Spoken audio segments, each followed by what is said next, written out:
This is Nancy Wilson. Welcome to Wilson Counseling. Today we're going to be talking a little bit about setting boundaries with your family, especially. There can be times of year when you do spend a lot of time with family, and sometimes it can be fantastic, everyone gets along great, and you wonder, why don't we do this more often? But there are other times when it can be really emotionally taxing to be around your family. There could be a lot of expectations set for you, and maybe you're a people pleaser like I am, and you want everyone to be happy with you. But unfortunately, that's just impossible, and it can make things really difficult in your interactions. So I wanted to give just 5 quick tips for how to make things go more smoothly with your family by learning to set boundaries with them. The first one is learn to value yourself, your time, and your needs. So it's important for you to think in advance, what is my schedule? Say I'm going to be visiting my family for the holidays or something like that.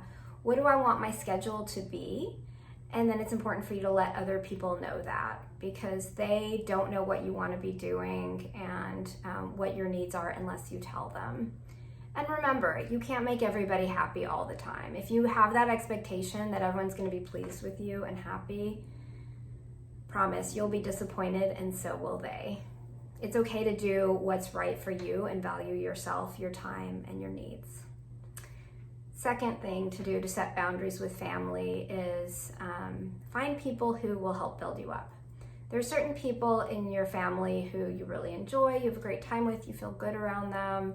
They just build you up and you feel better. Spend as much time as you can around those people, and minimize the amount of time that you spend with people who are really critical and can kind of tear you down. The third tip is communicate your needs clearly. This sort of relates to valuing your time, valuing yourself, but not only do you need to value yourself and give yourself permission to do what you need, but you also need to communicate what your needs are. People cannot read your mind. Your spouse cannot read your mind, your kids cannot, your family cannot, so let people know what you need. The fourth thing is to give yourself permission to do what is right for you.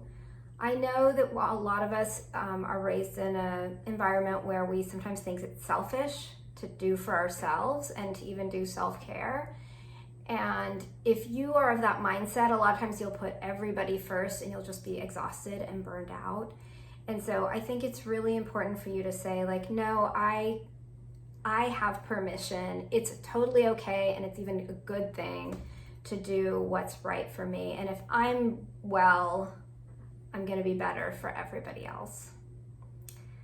The fifth thing that I would say in terms of setting boundaries with family is be willing to walk away when it's not working out. So sometimes you're just having frustrating discussions. Sometimes when you get around family politics or religion or something else can come up that just, it's not always a nice conversation, or you're just irritable and this is not going anywhere. I would just excuse myself and, just let whoever you're with know that right now isn't really the time for you to be having that discussion, and you're just going to take a little bit of time out and you guys can kind of continue later.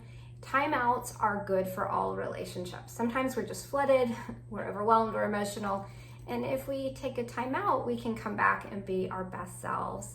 We'll feel a lot better about it, and the person we're interacting with will feel better about it too. So those are 5 quick tips. Hopefully they will help you to set boundaries and have more enjoyable interactions with your family.